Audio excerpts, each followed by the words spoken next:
कहानी की शुरुआत में लंदन की एक बिल्डिंग कंस्ट्रक्शन साइट को दिखाया जाता है। वहां काम करने वाले दो लोग को 16वीं सदी के चार्ल्स का कैट कॉ मिलता है। इस कब्र में मरे हुए लोगों के खोपड़े रखे जाते हैं। उसे देखकर वो दोनों सोचते हैं कि उसके अंदर उन्हें कोई खजाना जरूर मिलेगा। ये सोचकर वो दोनों अंदर जाते हैं, पर अंदर उन्हें सिर्फ मरे हुए लोगों की खोपड़ियां, हड्डियां और लाशें दिखाई देती हैं। उन लाशों में से दो ज़ॉम्बी की तरह उनके सामने आके खड़े होते हैं और उन्हें काट के खाने लगते हैं। अब यहाँ से सीन चेंज होता है और एंट्री होती है मूवी के दो हीरोज टेरी और एंडी की। दोनों भाई हैं। ये दोनों अपने दादाजी की रिटायरमेंट हाउस की थोड़ी थोड़ी मदद कर रहे होते हैं। तभी एक दिन दादाजी के रिटायरमेंट हाउस के आगे एक बिल्डिंग कंस्ट्रक्शन कंपनी के लोग एक बोर्ड रखकर चले जाते हैं। ये देखकर दादाजी गुस्से से जोर जोर से चिल्ला रहे होते हैं और तभी ये दोनों वहाँ पहुँच जाते हैं और दादाजी को गुड मॉर्निंग कहकर उनसे पूछते हैं कि आप इस उम्र में ऐसे बाहर निकल कर क्यों चिल्ला रहे हैं। इस पर दादाजी कहते हैं कि कौन कहता है कि मेरी उम्र हो गई है, अभी तक मैं जवान ही हूँ। और ये तुम लोग क्या लाए हो। वो कहते हैं कि खाना लाए हैं। फिर वो लोग अंदर जाते हैं और वहाँ सभी बुजुर्गों को खाना खिला देते हैं। बाहर दादाजी उस कंस्ट्रक्शन कंपनी के बोर्ड को लात मारकर अंदर आ जाते हैं। तब वहाँ उस कंस्ट्रक्शन कंपनी का इंजीनियर आकर कहता है कि आपकी परमिशन के साथ हम इस बिल्डिंग को गिराने वाले हैं। फिर दादाजी कहते हैं कि तुम लोग ऐसा नहीं कर सकते, कई बुजुर्ग और रिटायर स्टाफ के रहने की जगह है ये, इसलिए तुम इसे नहीं गिरा सकते। पर इंजीनियर कहता है कि सरकार ने इस बिल्डिंग को गिराने की परमिशन दे दी है और हम इसे गिरा कर ही रहेंगे। अगर आप चाहें तो पैसे देकर इस जगह को खरीद सकते हो। ये सोचकर दादाजी सोच में पड़ जाते हैं और गुस्से में उसे बाहर चलने को कहते हैं। इतने में टेरी एंडी यहाँ पर सबको खाना देकर आ जाते हैं। वो अपनी कार में बैठे हुए होते हैं और बाहर उस कंपनी के इंजीनियर को खड़ा देख ये दोनों डिस्कस करते हैं कि अब इस उलझन को कैसे सुलझाया जाए।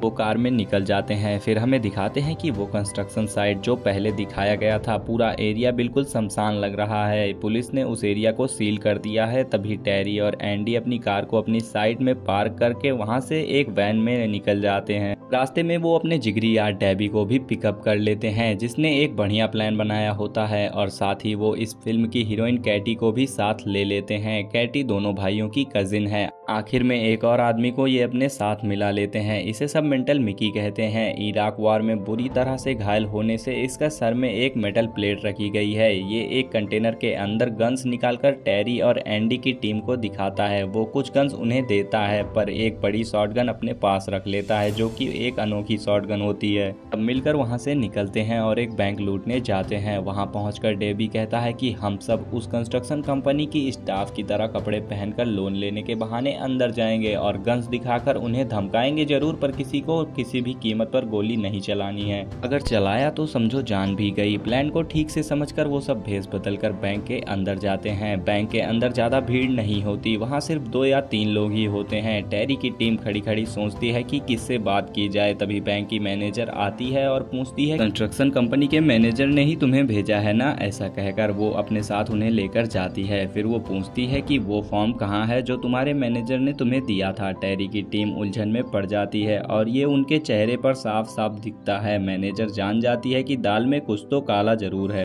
तभी वो चुपके से ड्रॉर खोलकर इमरजेंसी बटन को प्रेस कर देती है। तभी माइक मैनेजर से कहता है कि ऐसा कोई फॉर्म तो हमारे पास नहीं है। ऐसा कहकर वो अचानक अपनी शॉटगन निकालकर मैनेजर को दिखाता है। देखकर मैनेजर बहुत डर जाती है। फिर वो उससे पूछते हैं कि लॉकर कहाँ है। वो उन्हें लॉकर के पास ले जाती है और कहती है कि इस लॉकर में तो सिर्फ 2 मिलियन पाउंड्स ही हैं, जितने मिले उतना ही काफी है। ऐसा सोचकर वो सारे पैसे बटोर लेते हैं।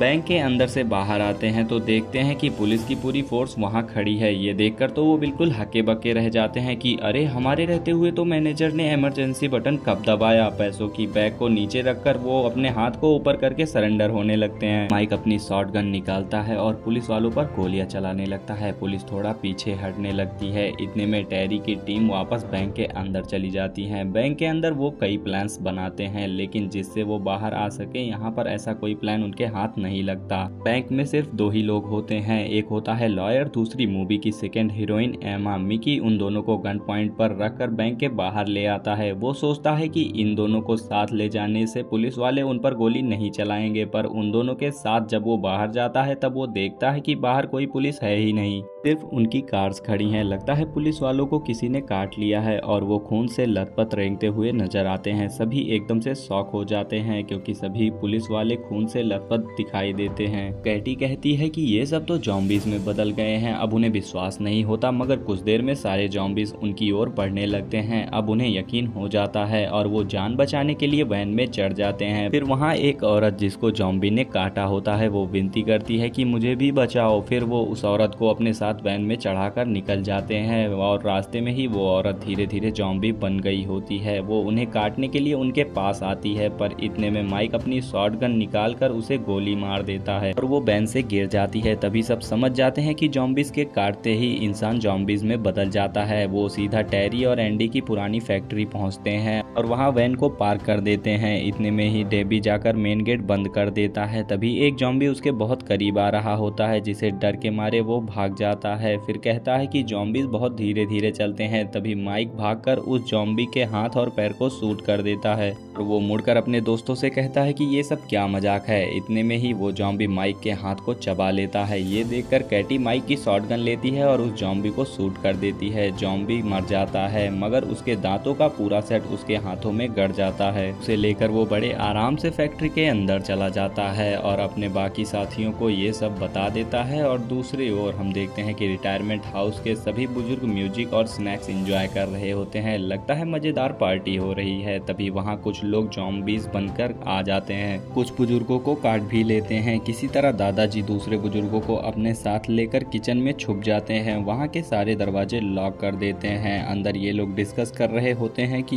ये लोग एक दूसरे को आखिर क्यों काट रहे हैं। तब दादाजी कहते हैं कि वो सब जॉम्बीज हैं, अगर उन्होंने हमें काटा तो हम भी जॉम्बीज बन जाएंगे। बाहर एक बुजुर्ग सो रहा था। ये सुनकर दादाजी खिड़की खोलते हैं और देखते हैं कि बाहर एक बुजुर्ग कुर्सी पर बैठा सो रहा होता है। फिर दादाजी उसे इशारा करके बुलाने की कोशिश करते हैं। कुछ देर बाद वो जाग जाता है। दादाजी उसे बुलाने की कोशिश कर रहे होते हैं, पर वो कहता है कि मुझे कुछ भी समझ नहीं आ रहा। दादाजी तेज से बोलते हैं कि तुम्हारे पीछे जॉम्बीज हैं, जल्दी अंदर आ जाओ। वो अपनी जान बचाने के लिए उठता है और इधर सभी तैयारी बना रहे थे कि जॉम्बीज के हमले से कैसे बचा जाए। अब दादाजी दरवाजा खोलते हैं और व्हील चेयर से जॉम्बीज को उड़ाते चले जाते हैं। इस तरह वो अपने बुजुर्ग साथी तक पहुंचते हैं, व्हील चेयर पर बिठाकर उसे अंदर ले आते हैं और वो बुजुर्ग भी अपने वॉकर से जॉम्बीज को मार रहा था। इस तरह वो खुद को बचा लेते हैं। सभी जॉम्बीज से बचकर किचन में आकर सारे दरवाजे लॉक करके छिप जाते हैं। सभी लोग फैक्ट्री में डिस्कस कर रहे होते हैं कि डकैती के केस से कैसे निकला जाए। इतने में वो लॉयर जिसे ये लोग बैंक से किडनैप करके लाए थे कहता है कि मैं तुम्हें कड़ी सजा दिलाऊंगा, पर एमा कहती है कि मैं किसी को कुछ नहीं बताऊंगी, बस तुम मेरी बहन के पास मुझे जाने दो।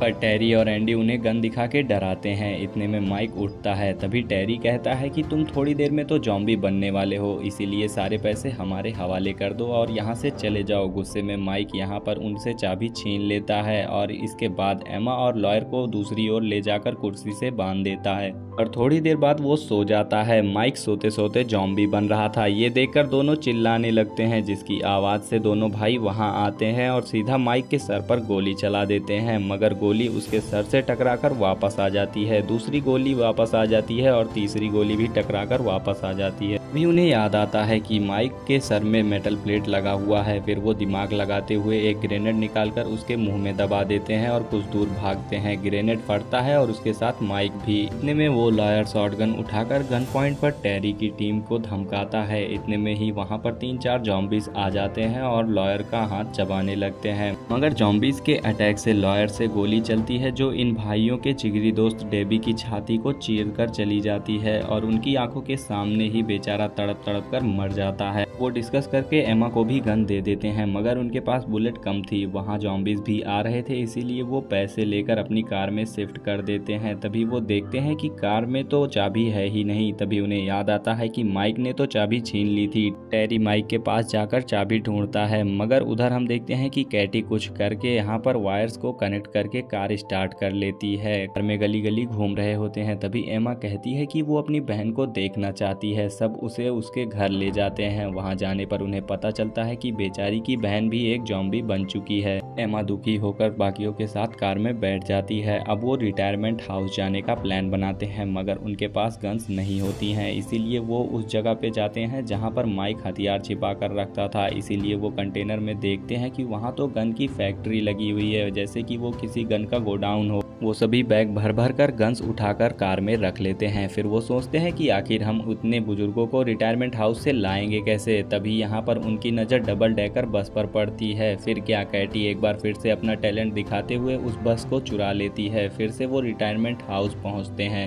और एमा को बस लेकर चारों तरफ घूमते रहने को बोलते हैं ताकि ज़ॉम्बीज़ बस में न चढ़ें। सभी किचन की छत के दरवाजे को खोलते हैं। तभी वहाँ पर टेरी के दादाजी मिलते हैं। वो जल्दी से अंदर आके अपने प्लान को दादाजी से बताते हैं। फिर वो बैग खोलकर उन्हें गन्स दिखाते हैं और सबके हाथ में एक एक गन दे देते हैं। एंडी 3 ग्रेनेड को टेप से बंद कर लेता है और शटर खोल के बाहर फेंक देता है। 3 सेकंड में ग्रेनेड फट जाते हैं। इसी बीच टेरी की टीम और बाकी बुजुर्ग बाहर आकर ज़ॉम्बीज़ को ऐसे शूट कर रहे होते हैं जैसे कि वो पबजी गेम खेल रहे हो। थोड़ी ही देर में एमा भी बस लेकर पहुंच जाती है, जिस पर चढ़कर वो निकल जाते हैं। रास्ते में दादाजी एमा को देखकर पूछते हैं कि ये लड़की कौन है, मैंने तो इसे तुम्हारे साथ कभी नहीं देखा। एमा कहती है कि नहीं दादाजी, मैं इनके साथ पहली बार आई हूँ। ये लोग बैंक लूटने आए थे, तभी इन्होंने मुझे किडनैप कर लिया। दादाजी चौंक गए और बोले कि बैंक लूटने गए थे। तभी टेरी कहता है कि आपके रिटायरमेंट हाउस को बचाने के लिए हमें बैंक लूटना पड़ा। दादाजी को जब पता चलता है कि ये सब कुछ उन्होंने उन बुजुर्गों के लिए किया था, तब वो बहुत खुश हो जाते हैं। मगर थोड़ी ही देर में बस रुक जाती है और इंजन से धुआं निकलने लगता है। वो सभी पास में एक नदी की ओर जाने लगते हैं और ज़ॉम्बीज़ को मारते हुए आगे बढ़ते हैं। फिर वो नदी में पहुंचकर बोट पर चढ़ जाते हैं और बोट स्टार्ट करते ही उन्हें पता चलता है कि बोट की चैन तो खोलना वो लोग भूल ही गए हैं। अभी दादाजी कहते हैं कि बेटा, किसी भी तरह इन बुजुर्गों को बचाना होगा। वो इतना कहते ही बोट से कूदकर ज़ॉम्बीज़ पर नॉन स्टॉप फायरिंग करने लगते हैं और फिर गन नीचे रखकर वो चेन खोलने लगते हैं। मगर ज़ॉम्बीज़ उन्हें घेर लेते हैं, पर वो चेन खोलने में कामयाब हो जाते हैं। ज़ॉम्बीज़ दादाजी पर झपट पड़ते हैं, इसीलिए टेरी, एंडी और कैटी जोर जोर से चिल्लाकर ज़ॉम्बीज़ को अपनी ओर अट्रैक्ट करते हैं। इतने में ही ज़मीन पर ज़ॉम्बीज़ गिरने लगते हैं, क्योंकि दद्दू तो अभी भी जिंदा थे और ज़ॉम्बीज़ को भून रहे होते हैं। ये देखते ही टेरी और उसकी टीम ज़ॉम्बीज़ को फ्री फायर गेम की तरह धड़ाधड़ शूट कर देती है। तभी अपनी जान बचाकर बोट पर चढ़ जाते हैं और दादाजी कहते हैं कि देखा बच्चों, अभी भी मैं जवान ही हूँ, तुम लोगों ने मुझे बुढ़ा समझ रखा था। दोस्तों, मुझे तो ये ज़ॉम्बी मूवी बहुत पसंद आई। अगर आप सभी को ये मूवी पूरी देखनी है तो कमेंट में मूवी लिखिए, डायरेक्ट लिंक मैं आपको शेयर कर दूंगा। जाते जाते वीडियो को लाइक और चैनल को सब्सक्राइब करना मत भूलना। और ऐसे ही रोमांचक कहानी के साथ मिलते हैं अगली वीडियो में।